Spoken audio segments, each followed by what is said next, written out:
En ce lundi de la deuxième semaine de Pâques, nous entendons dans l'évangile de Saint Jean la rencontre entre Nicodème et Jésus.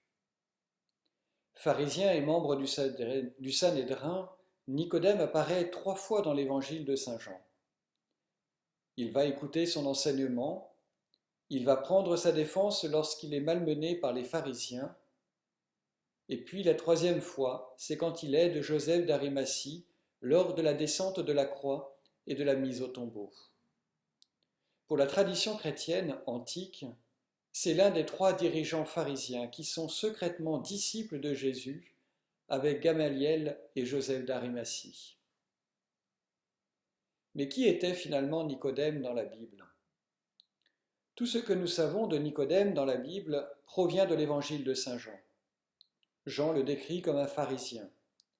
Et les pharisiens étaient un groupe de juifs particulièrement strict dans son respect de la loi, qui s'est souvent opposé à Jésus tout au long de son ministère public.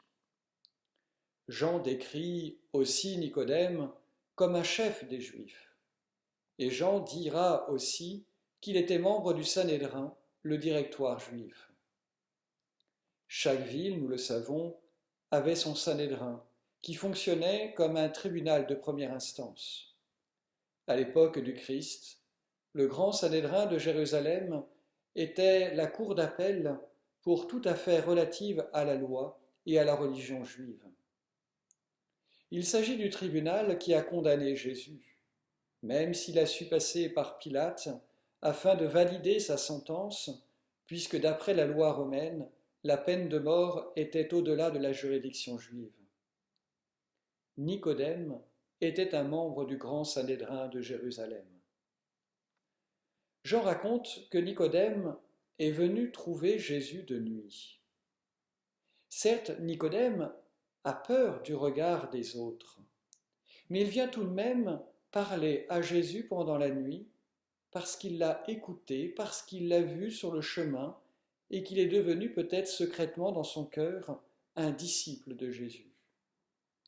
Tant d'événements capitaux dans la Bible se sont aussi déroulés de nuit. Le texte, ici même, ne mentionne pas ces raisons pour lesquelles Nicodème vient rencontrer Jésus de nuit. En tout cas, Nicodème a interrogé Jésus. En tant que membre de l'autorité suprême juive, il avait la responsabilité de représenter les enseignants et autres personnalités publiques susceptibles d'égarer le peuple. Nicodème veut connaître, il veut savoir. Nicodème, venant dans la nuit, ressemble finalement à tant de tous ceux qui ont une vision obscure de la foi et qui espèrent voir se lever la lumière de Christ sur leur chemin d'ombre. Nous sommes, nous aussi, peut-être des Nicodèmes, parfois où nous essayons de comprendre, mais nous n'osons pas poser la question. Alors on y va secrètement, on va voir son curé ou le vicaire, parce qu'on a peur du regard des autres. La lumière brille dans les ténèbres, et les ténèbres ne l'ont pas arrêté, nous dit l'Écriture. Pour Nicodème, comme pour moi, le Christ est dans ma vie ce point à traverser, cette lumière qui doit traverser ma vie pour m'emmener à la miséricorde de Dieu et à une meilleure découverte du Christ. Dès le début de leur conversation avec Jésus, Jésus lui annonce la vérité importante. Il doit renaître à nouveau. Quand Nicodème a exprimé sa perplexité, Jésus l'a repris, alors certes avec douceur, en lui disant qu'en tant qu'autorité religieuse juive, il était censé le savoir.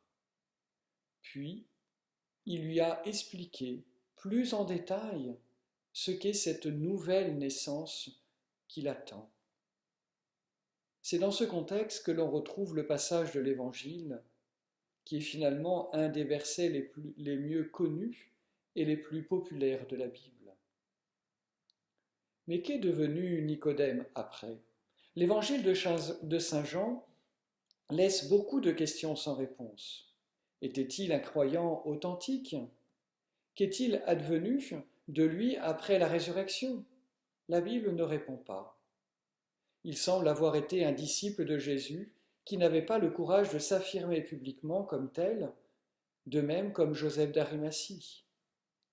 Et peut-être sa présence à l'enterrement de Jésus, c'est-à-dire à la mise au tombeau, était-elle peut-être pour lui sa profession de foi, même si le texte ne dit pas qu'il s'agissait d'un acte public.